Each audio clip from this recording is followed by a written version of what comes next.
தமிழக வெற்றி கழகத்தின் தலைவர் விஜய் அவர்களது உயிருக்கு ஆபத்தா? தமிழக பாஜக தலைவர் நயினார் நாகேந்திரன் அவர்கள் வெளியிட்டுள்ள மிக முக்கியமான தகவலை பற்றி இந்த வீடியோவில் முழுமையாக பார்க்க போகிறோம். அதற்கு முன்பாக தமிழக வெற்றி கழகத்தின் தொண்டர்களாக இருந்தீங்கன்னா சப்ஸ்கிரைப் மட்டும் பண்ணிருங்க.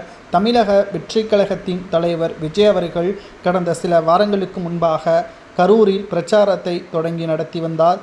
அதில் ஏற்பட்டுள்ள 41 உயிரிழப்பிற்கு விஜய் அவர்கள் மட்டும்தான் காரணம் என்று ஆளும் திமுக அரசு தெரிவித்தது.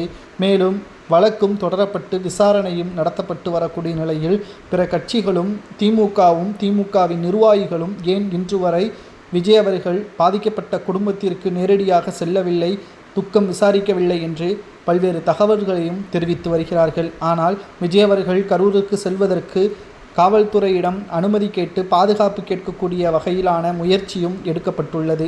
ஆனால் விஜய் அவர்கள் கரூர் செல்வதற்கு எந்த ஒரு அனுமதியும் கிடையாது என்பதை தெள்ளத் தெளிவாக காவல்துறையினர் கூறியுள்ளனர். பாதுகாப்பும் தமிழக அரசு வழங்க மாட்டுகிறது. அதேபோல் கரூருக்கு சென்றாலும் பிரச்சனைகளுக்குள்ளாகிறது.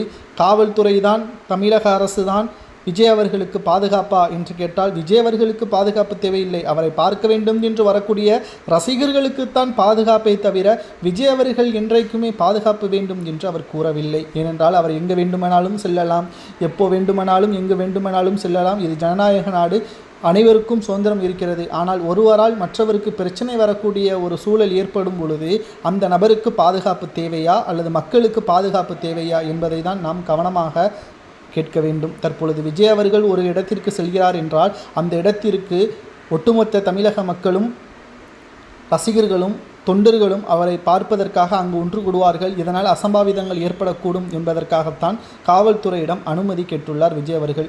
ஆனால் காவல்துறை மறுத்ததன் காரணமாக இவர் தனியாக சென்றால் அவரை அந்த கூட்டத்தில் என்ன வேண்டுமானாலும் செய்யலாம். தமிழகத்தில் கரூரில் நடைபெற்ற அந்த 41 உயிரிழப்பு போல் விஜய் அவர்களுக்கும் ஏற்படலாம் என்ற தகவலை தமிழக பாஜக தலைவர் நயினார் நாகேந்திரன் அவர்கள் கூறியது சரியா தவறா? விஜய் அவர்களுக்கு பாதுகாப்பு கொடுக்கக்கூடிய ஒட்டுமொத்த அதிகாரமும் தமிழக அரசிற்குத்தான் இருக்கிறது. ஆனால் இதிலும் தமிழக அரசு அரசியலை செய்வது நிச்சயம் அவர்களுக்கு தோல்வியை தான் ஏற்படுத்தும் என்பதையும் நம்மால் பார்க்க முடிகிறது.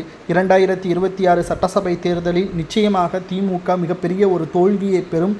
அந்த தோல்வியின் மூலமாக நிச்சயம் மக்கள் மத்தியிலும் அவர்கள் செய்த ஊழலிலும் சிறைக்கு செல்வார்கள் என்பதில் எந்த ஒரு மாற்று கருத்தும் கிடையாது.